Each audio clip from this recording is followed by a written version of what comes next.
Welcome back, friends. Welcome back to the Corbett Report. I'm James Corbett of CorbettReport.com, and I hope you've had an opportunity by now to watch or listen to episode 381 of the Corbett Report podcast on who will fact-check the fact-checkers, because I really do believe this is a very important and very timely report to be making, and I say that advisedly, because between the time I finished recording that podcast episode and the time I actually released it, I received not one, not two, not three, but 4 separate emails from separate sources talking about this issue in some way, about fact check or the fact checkers or fact checking my work or what have you.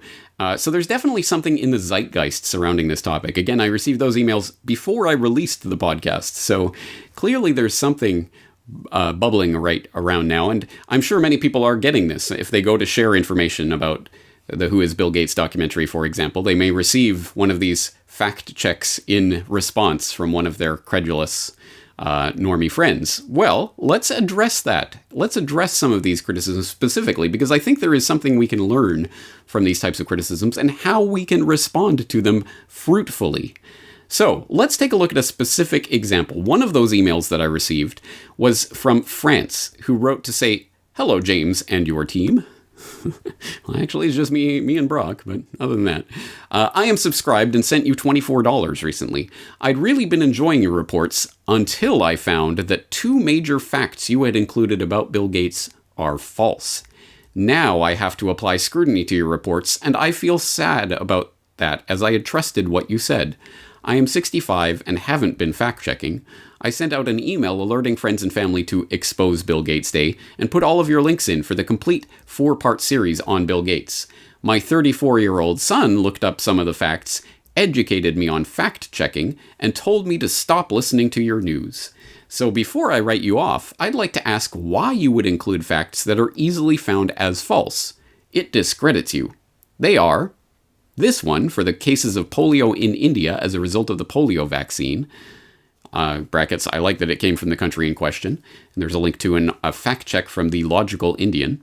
And then this one regarding sterility in women in Kenya as a result of the tetanus vaccine. And there's a link to africacheck.org. I'd greatly appreciate a reply. If possible, I'd like to restore my faith in your reports. Okay, thank you for sending that in, France. I'm very glad you did so, because I think there's a number of things that we can learn from this query that you're making here. There's definitely an educational opportunity, let's put it that way, in regards to responding to these debunks, these fact checks. So let's start by modeling how we can actually fruitfully look at and deal with this type of fact checking. Let's look specifically at what I actually said in the documentary, because the first ground rule I would say for anyone claiming to fact check what is being said is that they are addressing what was actually said. So let's see if that was the case. Here is exactly what I said in the Who is Bill Gates documentary about the Gates Foundation, India, and the polio vaccine.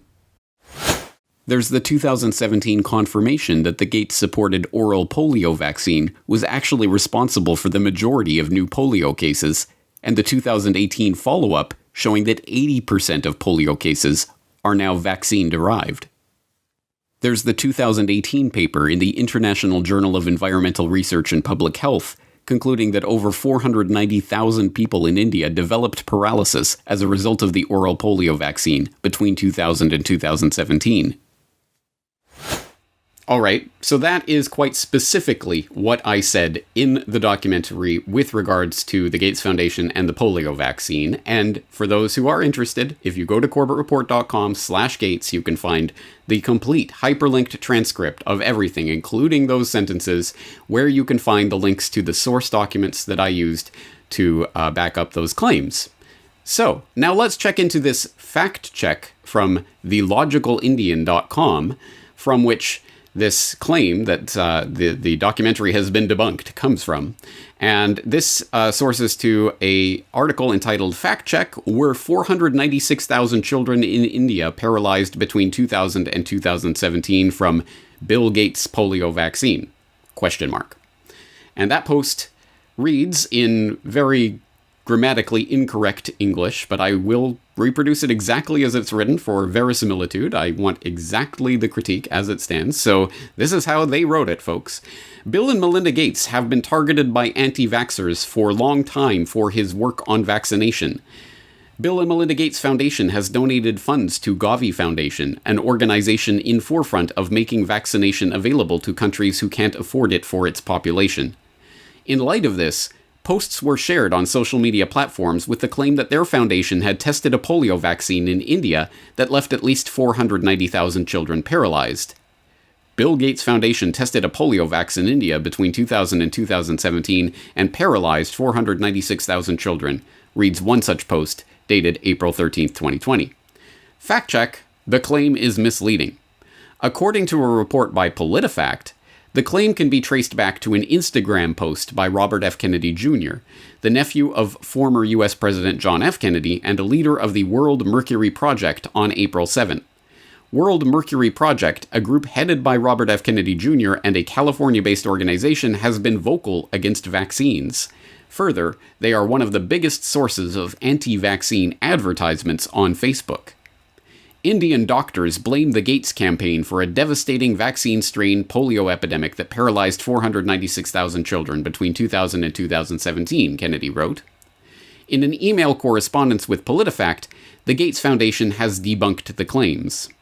According to a report by WHO, India was officially declared polio-free in 2014. Further, no evidence could be found which proved that almost 500,000 Indian children were given polio or suffered from paralysis due to vaccine-derived polio viruses.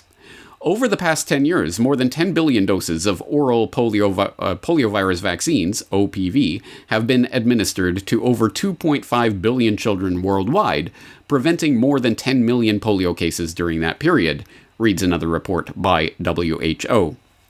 However, the World Health Organization does mention that it is possible to contract polio from vaccines, but it is extremely rare. According to the agency, 1 in 2.7 million oral doses results in vaccine-associated paralytic polio. Although there have been reports of contaminated vaccine even after the eradication of polio in India.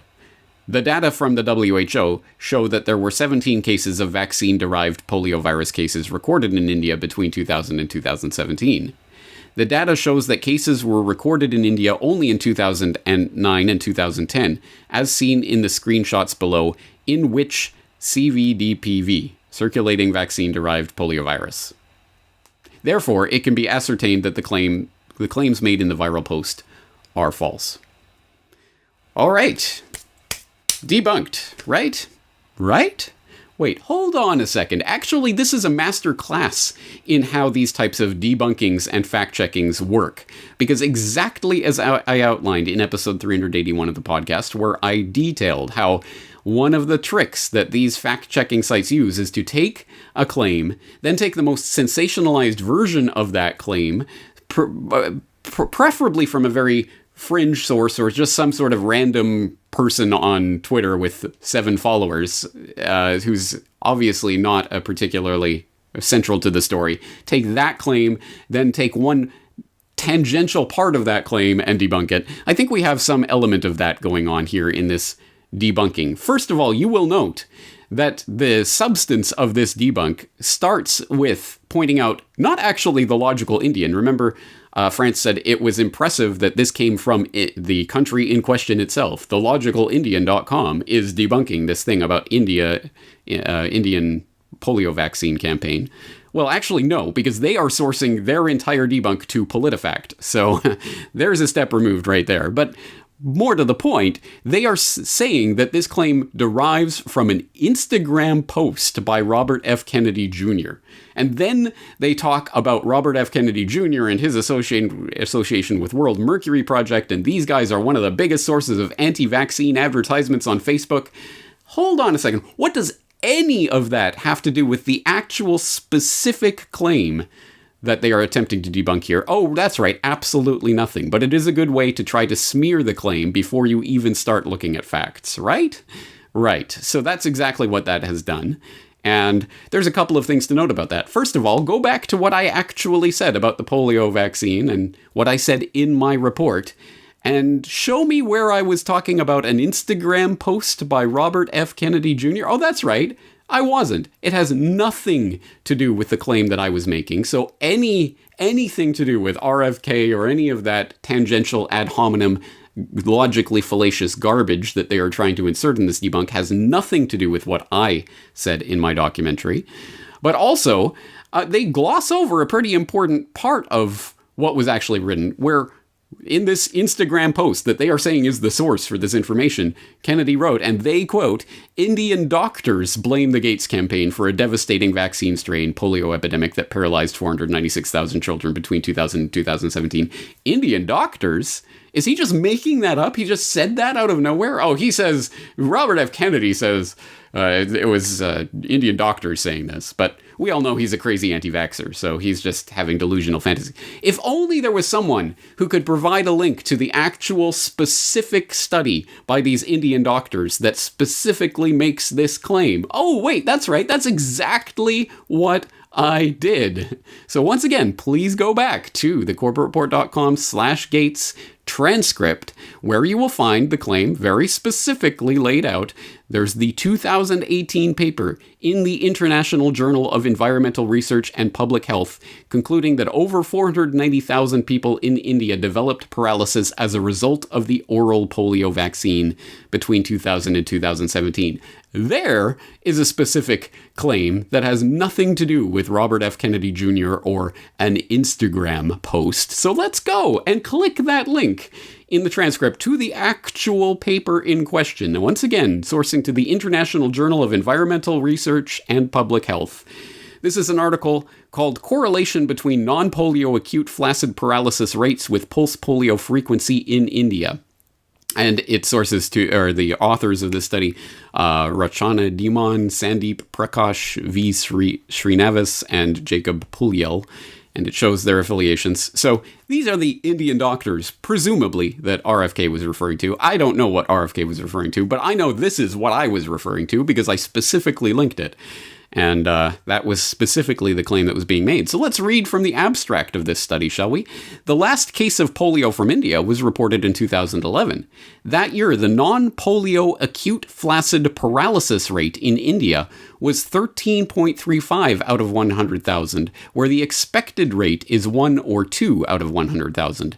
A previous study of data from 2000 to 2010 has detailed the NPAFP, non-polio acute flaccid paralysis rate, in a state correlated with the pulse polio rounds conducted there, and the strongest correlation with the NPAFP rate was found when the number of doses from the previous 4 years were used. However, a simple association being found with regression analysis does not prove a causal relationship. After publication of those findings, as the threat of polio had lessened, the number of rounds of OPV, oral polio vaccine, administration was brought down. The present study has been done to look at data till the end of 2017 to see if the incidence of NPAFP, this type of paralysis, declined with this reduction in polio immunization rounds. We used polio surveillance data acquired by the government of India from 2000 to 2017. Correlation of the NPAFP rate to the number of polio rounds in the state was examined, and the cumulative effect of polio cases administered in previous years was sought. NPAFP rate correlated with the OPV pulse polio rounds in that year. R equals 0.46, P is less than 0.01. 0.001, and the NPAFP rate started to decrease from 2012 when the number of pulse polio rounds had decreased. NPAFP rates in the states of Uttar Pradesh and Bihar were the highest in the country. Looking at the high NPAFP states of UP and Bihar, we found that the correlation coefficient was strongest when doses used over 5 years was considered. The response to the reduction in OPV rounds, de-challenging, adds credence to the assumption that OPV was responsible for the change in the NPAFP rate. And it says, now that India has been polio-free for over 6 years, we propose that we may be able to reduce NPAFP by further reducing pulse polio rounds. Do you understand what they are saying here? They're saying there is a correlation, a demonstrable, statistically significant correlation between the number of oral polio vaccine rounds that were being administered and the rate of this non-polio acute flaccid paralysis that was occurring in India at an order of magnitude higher than usual rates, exactly in line with the administration of this OPV, oral polio vaccine. Now, here's the thing. So they said, well, correlation doesn't prove causation. It may have been some other factor. So we looked at the time that the OPV rounds started reducing, de-challenging, did that correspond to a decline in the NPAFP rate, the paralysis rate? And lo and behold, yes, it did. So that adds credence. As they say, it adds credence to the assumption that OPV was responsible for the change in the NPAFP rate, which is a flowery way of saying was responsible for paralyzing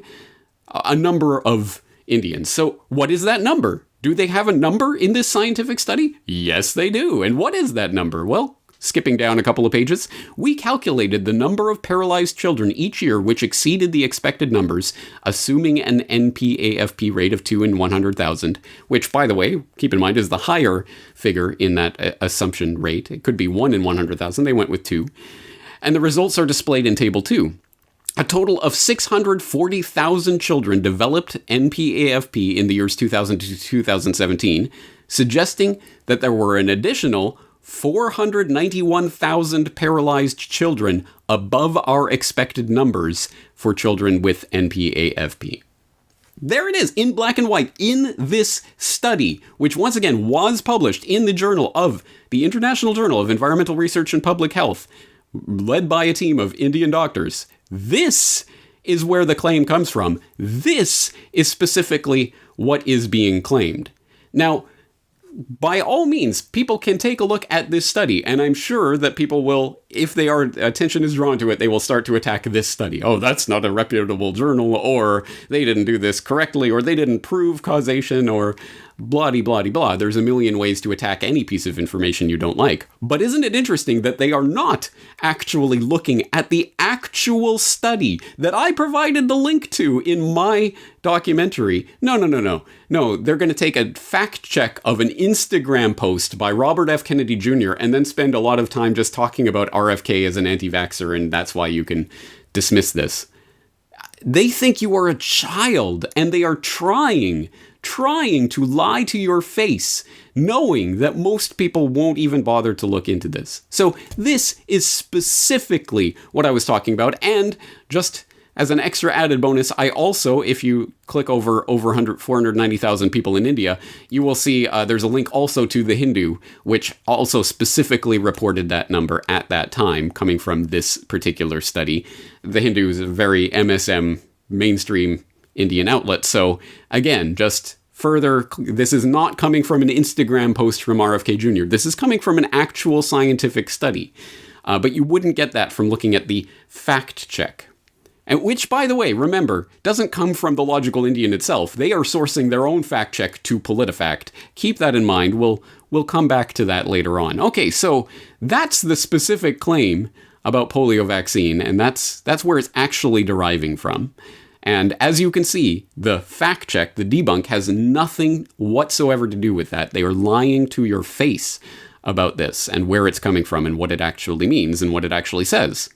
So then, the second part of France's son's critique was regarding women in Kenya being sterilized as a result of the tetanus vaccine, and there's a link to africacheck.org. Once again, it may come in handy to take a look at specifically what I actually said about this so that we can see what is to be debunked, quote unquote.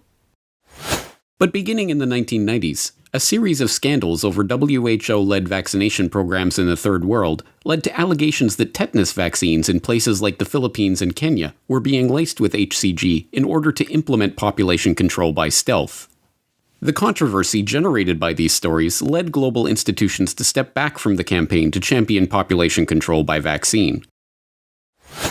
Now, for people who haven't seen the Who is Bill Gates documentary or don't remember it in great detail, I hope you'll go and take these statements and put them in their greater context of that documentary, where there's a narrative that flows from one part to the next. So, for example, in the case of this anti-HCG vaccine idea, that was preceded by looking at the 1968 annual Rockefeller report talking about the need for immunological methods for reducing fertility, followed up in the 1988 annual report of the Rockefeller Foundation talking about progress that had been made in that regards, with regards to Norplant, for example, talking about the creation in 1972 of a World Health Organization task force on vaccines for fertility regulation, which by 1995 was able to report on progress made towards an anti-HCG vaccine, specifically combining a synthetic peptide of HCG, which is a type of hormone secreted by the early embryo, with a toxoid carrier molecule, so that eventually your immune reaction would see that HCG as an invader enemy, and thus a pregnant woman would not be able to carry their baby to term. They were talking about this in the 1990s, etc. All of that is the context for this particular statement that comes in the documentary about the scandals around these vaccination programs in places like the Philippines and Kenya. And please keep in mind, once again, in that transcript, there are links to all of those source documents that I'm talking about and citing there, so that you can go and review them for yourselves. So let's get to the check from Africa Check, africacheck.org, which attentive listeners will remember from that episode 381 last week, but let's take a look at what they have to say about this. They have a fact check that France cites in her email called 25 Years On, Rumor by U.S. Anti-Contraceptive Organization Still Damages Tetanus Vaccine Programs. And that starts by saying, abortion drugs discovered in Bill Gates' vaccine, declares image posted on Facebook. Secret sterilization program discovered in Africa. The image seems to be a screenshot of a news article published in 2017. It continues, UNICEF, the World Health Organization, and the Bill and Melinda Gates Foundation have been accused of secretly sterilizing millions of women in Africa by doctors in Kenya after abortion drugs were discovered in tetanus. When a Facebook user in Kenya recently posted the image, it was shared at least 100 times. But it's just another version of an old rumor Africa Check debunked in May 2016 and busted again during Kenya's 2017 elections. Disclosure, the Bill and Melinda Gates Foundation is one of Africa Check's funders, providing 18% of our income in 2018. The sterilization claim is more than 20 years old and has been repeatedly debunked by the World Health Organization and others ever since, Vinayak Bharadwaj wrote for Africa Check in 2016. But the rumor lives on online, and now it's on Facebook. Da, da, da. Okay, so I think you see where this debunk is going. Once again, rather than refuting a claim directly, they are claiming to refute some sort of image that was posted to Facebook that got 100 shares. Whoa! As opposed to the news article, addressing the news article that this appears to be an image of. So they can't even fact check, what is the source of this claim? Was this a news article? What news article? Can we find that? Is there a copy of it somewhere? Can we look into the claims? Who is that posted by where? No, none of that. We're going to base this all on a Facebook meme, essentially, in order to further marginalize the claim and further make it sound like some loony thing that some weirdo dreamt up and made some image macro about and is sharing it to dozens of people, I tell you, dozens. All right, so this goes on in that very same vein, talking about, for example, the Bill Gates vaccine and having secretly sterilized people with tetanus. There's a couple of things to note right off the bat. Right away, you can see how this relates or does not relate to what I actually said in the documentary, where I said, but beginning in the 1990s, a series of scandals over WHO-led vaccination programs in the Third World led to allegations that tetanus vaccines in places like the Philippines and Kenya were being laced with HCG in order to implement population control by stealth. The controversy generated by these stories led global institutions to step back from the campaign to champion population control by vaccine. Every single statement in that paragraph is factually correct. There were scandals over WHO-led vaccination programs. Keep in mind, not Bill Gates-led vaccination programs. That was never something that I claimed. It was WHO-led vaccination programs. There were scandals that erupted about those programs, documentable, and I provide links to the scandal about what happened in the Philippines and what happened in Kenya. specific links to specific scandals that developed. And those scandals generated controversy, as I say, that led to the World Health Organizations and others stepping back from championing this idea of we're going to control population through vaccines. They stepped back from championing that cause. Again, every single one of those points is factually correct. Please note that I'm not adjudicating in that paragraph about whether those were secret sterilization programs or not. I'm saying there was scandals that erupted when that accusation was thrown around.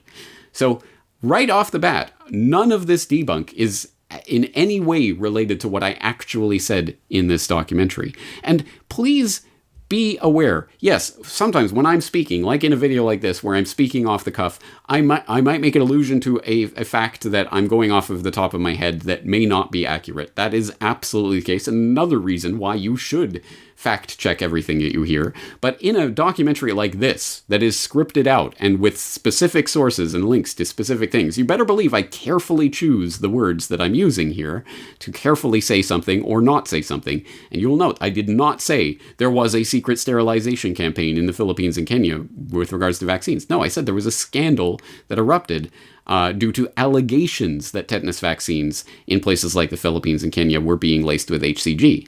So what is the reality or lack thereof behind these accusations? That's a different thing, and something that, again, I did not adjudicate on in the documentary, so does not in any way fact check or debunk the documentary itself. Having said that, you better believe I did do research into this topic, and I really did look at some of the competing claims for these types of things, and having done that research, I decided there was not sufficient evidence for me to make that claim that there was a secret sterilization campaign that was taking place in places like the Philippines and Kenya. If I had found that information, I probably would have included it in the documentary. I did not. I did find a lot of competing claims, and I did research it. I really did look into it. Not only the specific studies, for example, that I was citing there was a ResearchGate.net republished article on HCG found in WHO tetanus vaccine in Kenya raises concern in the developing world, which goes through some of those claims. But I didn't just rely on that. I did look at a lot of different reports. And one of the sources that really was following this story quite closely, as you can imagine, at the time was KTN News out of Kenya. And they had a number of reports and follow-ups and interviews with some of the people actually involved in these accusations and countering those claims. And they did a good job. If you go through and watch, you can at least get both sides of this story and what was being claimed and what was being refuted, as I did. So, for example, when the story broke, the KTN News did cover that story.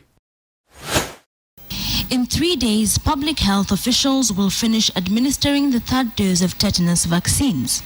But the complaints that have marred the exercise are likely to echo long after they are gone. The loudest voice that of leaders from the Catholic Church who have urged followers to boycott vaccines. In the current tetanus vaccine, the Catholic Church advises all Kenyans not to participate in the vaccination program. The anti-tetanus drive is part of a 5-dose campaign that targets women of childbearing age. The first round of vaccinations took place in September last year and the second in March this year. The third round has aroused the suspicion of Catholic doctors who claim that the tetanus injections could cause sterility in women. Is there a tetanus crisis in Kenya? If this is so, why has it not been declared? Why does the campaign target women of 14 and 49 years? Why has the campaign left out girls below 14 and yet girls between 13 and 9 years become pregnant if what they are worried about is neonatal tetanus? Why have they left out boys and men knowing they are all prone to tetanus even more than women? When anybody then says in a country dying of malaria, dying of HIV, dying of cancer, dying of diabetes, and you prioritize a disease that some of us have not seen. The Catholic Doctors Association of Kenya claims to have undertaken independent tests to back the allegations. When injected to a non-pregnant woman, combined with the tetanus toxoid, she develops antibodies against both tetanus and HCG. When she conceives, the body fails to recognize HCG as a friend and will produce anti-HCG antibodies, destroying her own natural HCG, rendering her incapable of sustaining a pregnancy. But that was just the beginning of the story, not the end of the story, and KTN continued to follow up in a series of reports over the coming months and years. So, for example, a few months later, they had on one of the directors of one of the labs that had actually done the testing for some of the samples for the Catholic Doctors Association. In studio, I have Ahmed Khaleb, Managing Director, Lancet.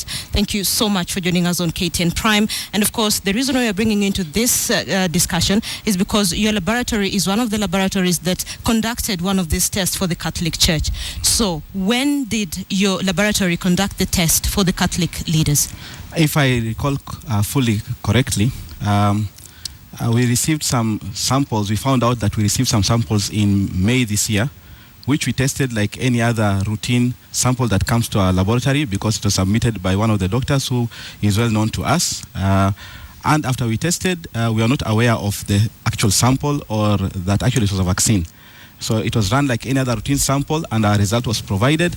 I think subsequently... What were the results? So the in layman's language, the results which were done for the human sample showed that the beta, there was no clinically significant beta HCG values. In other words, the values that were there is what we call to be within the normal reference range. Now, if I talk about normal reference range, most people will probably be able to identify with something like a blood sugar. When you go to do a blood sugar test in a laboratory or you use your blood glucometer for testing your blood sugar, it tells you your results, it gives you a certain figure. Now, that value, we as doctors in the clinical context, we say it is normal or abnormal. So in this case, the results which were given were within the normal, not abnormal. In other words, they are not elevated. So subsequently, we had, again, through social media and contacts that the Catholic Church had said that our laboratory had been used and it had confirmed the testing. What levels did you get in your results? At that particular point, I think it was 1.2 and the reference range is 0 to 5. 1.2. Yes. Insignificant as this would be, what level of HCG would cause a miscarriage? So I think this is something I have to explain, and I think that's where the Catholic Church's concern comes in, which I find scientifically legitimate in the way they are arguing about it. What basically happens with this whole controversy, as we call it, is that previously there have been instances where the various scientists have experimented. The beta HCG is a hormone that is found in women when they are pregnant, or it can also be found with certain type of cancers associated with the uterus. So what happens is, if somebody is injected with beta HCG, they will develop antibodies against it, and that's basically what vaccination does. It develops antibodies. So in this particular instance, the church is claiming, based on previous stories, that when you inject somebody with beta HCG, irrespective of the amount, you will develop some antibodies, and that has been shown experimentally can lead to miscarriage. As we speak, I'm not aware of any proper proof of concept in terms of population that it can actually be used. So the conspiracy then goes that maybe this is a way to go ahead and test that vaccine. The use of the beta HCG to control the population, yes. So when we got this sample to test, we are not aware, but we are told to test it for HCG, which we did. We got a value of 1.2. As I said, the normal reference range is 0 to 5. However, the way we tested it, which I have found out from the other labs as well without knowing, they tested it as if it was a human blood sample. But this was not a human blood sample. Okay. This was a vaccine. Hold on. What samples were brought to your lab? What samples should have been brought to your lab? Okay, so our labs or laboratories that test human beings are not designed, and they are not meant for testing chemical substances and compounds. We are specialized to test human tissue samples. I'm talking about blood, urine, and other fluids. So we don't test compounds, we don't test vaccines, we don't test water in the environment.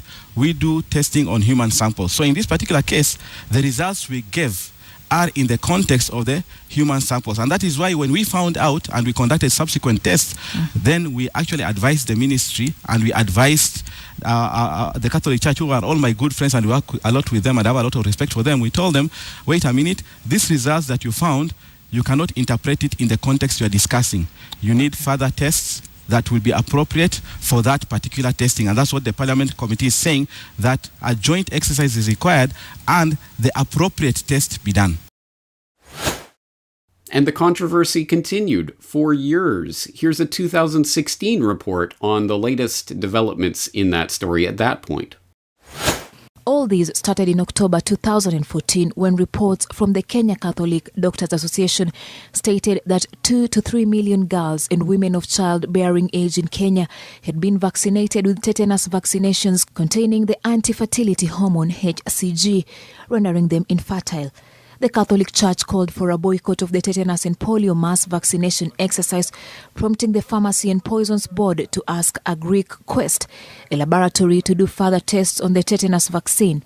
According to the laboratory report, the vials tested were found to be contaminated, and the government has been accused of attempting to cover up the anomaly by asking a Greek Quest Limited to alter the results to show that they were safe to be administered, but the laboratory declined.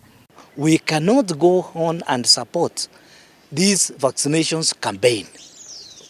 Why? Because insofar as we do not have clean results to assure Kenyans that what they are receiving, they are clean, then we are not, as the Catholic Church, and we ask also the Kenyans, we are not going to support. Early last year, at the direction of the bishops, the vials were tested at 5 different laboratories in Kenya. The government rejected the results, citing poor methodology. The Ministry of Health said it tested 10 vials and found them to be free of the hormone. Preliminary test results released in January 2015 showed that 3 of the 9 vials of the tetanus vaccine contained beta HCG, a birth control hormone. The others tested negative. On 4th of this month, the Kenya Medical Association told Kenyans that the tetanus vaccine currently being administered. Allegations that some of these vaccines are laced with contraceptives or other harmful substances are therefore baseless, and where any evidence has been adduced to prove them, this evidence has been shown to have been dismissed after rigorous research over a long period of time. I could go on and on and on. I reviewed at least a dozen reports spread out over 5 years regarding this story and the claims and counterclaims and counterclaims about what was found and what wasn't found and who covered up what. But at least I hope you can appreciate there's a much bigger story here with a lot less certainty about what is and what is not known and who is trustworthy here, but that was contradicted there. But this lab found this, but this lab manager said that doesn't matter because they found... Again, there's so many layers to this story that this story in and of itself could make an entire documentary unto itself. And I would watch that documentary in a heartbeat. It would be a fascinating story because either the story is that the Catholic Doctors Association came out with this completely outrageous, baseless, false accusation that they cooked up out of nothing about basically trying to derail an entire vaccination program and at least being partially successful, certainly sowing seeds of doubt in the Kenyan population about this vaccination program. Based on absolutely nothing, and spent years and years dragging this controversy out. Or the story is that there really was actual genuine concerns about this vaccine that had been discovered and uncovered, but then was covered up, and boards and governments and review boards and what have you have covered it up consistently since then. Either way, it's a fascinating story, and either way, as I say, it would make an incredible documentary. But having said that, as you can tell, that is exactly not what I talked about or what I said in the Bill Gates documentary. I did not say anything at all about this being a Bill Gates vaccine, as africacheck.org tries to frame the conversation based on a Facebook meme that they dug up. But secondly, I also do not claim that these were secret sterilization programs. I said that there were allegations that created controversies. Again, that's demonstrable. You just saw. And as I say, I could go on and on with examples of how Kenyan news media was covering this story as the controversy that it was for many years. It certainly did create a controversy, and that's exactly why you had the WHO and others stepping back from their task forces on vaccines for fertility regulation and what have you, and putting that back on the back burner until the Gates Foundation was able to broach it again in 2012, as I pointed out in the documentary. So again, everything that I said was factually accurate and had nothing to do really with that debunk. But that brings us to the point where either France's 34-year-old son knew that the fact checks that he was sending to his mother had nothing to do with what I was saying in the documentary, but figured, she probably won't look into it, so good enough. I'll just send her this and say it's been debunked and don't trust that guy anymore. Or he didn't even bother to watch the documentary or just saw a couple things and Googled and saw the first thing that seemed to pertain and just threw it out there. Look, it's been debunked. Either way, that speaks to the ridiculous nature of the predicament that we find ourselves in, debating with people who are just going to Google for an excuse to debunk or dismiss information, regardless of whether it even pertains to what's being said. Again, let's not actually examine facts, and let's not see what's being linked and what it says. Let's not look at the actual journal study that says this, or let's not look at any reports about that. Let's just tar it all with one big brush, throw it in one big lump of debunked, and good enough. And that's precisely the way these fact checkers function. So I hope this goes to clarify that and show in greater detail what I was saying back in episode 381 last week. One of the ways that these fact checker sites do it is to create straw men based on the fringiest application of a certain idea, based on some Facebook meme or Instagram post that they won't bother to look any deeper into any possible sources for those claims, and then debunk that in some way, or some tangential claim based on that Facebook meme, and then declare the entire field of study debunked. There's often a much more to those stories, as we can see. So that does raise the question then, who is behind these fact-checking sites? And if you did see 381, you'll already know where this is going, but let's put it on the record. So, for example, again, we saw in that email from France, she was impressed that Indian debunk, quote-unquote, which wasn't a debunk, as we saw, was from India itself. It's from the country in question, right? TheLogicalIndian.com. But wait, actually, they sourced their entire debunk to PolitiFact. And who is PolitiFact anyway? Oh, that's right. They are partially funded by the Bill and Melinda Gates Foundation. Oh, funny how that works. How about this africacheck.org? Oh, right. As even they note, 18% of their income in 2018 derived from the Bill and Melinda Gates Foundation. Again, do you think these conflicts of interests maybe have some bearing on what is or is not debunked? What is a fact and what is fake news? Do we even allow that to enter into our consciousness when we look at this sort of thing? Should we? At any rate, again, I would say, at base, it comes back down to actual documentable, verifiable facts. So, I guess it doesn't matter if you're getting paid by the Bill and Melinda Gates Foundation, as long as what you are proving is that this particular claim says this, but that is directly contradicted by this verifiable independent evidence, then that's a debunk. But as you see, that is not what happened here. So, let me wrap the bow on this. I did reply to France's email with all of that information that I just went through. And France came back to me to say, oh, thank you for doing that. Oh, I see now. And I should have suspected there was more going on here.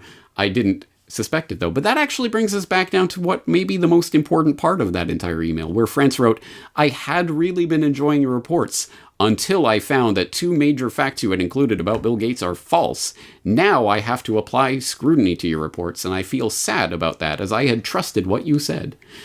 That unfortunately speaks to the absolute wrong mindset, and it's why I always say, go back and fact check what I am saying. Do not trust me or any source. Obviously, this applies to every source, but just don't blindly trust what someone says and then just pass on information because, well, this guy said it and I trust him.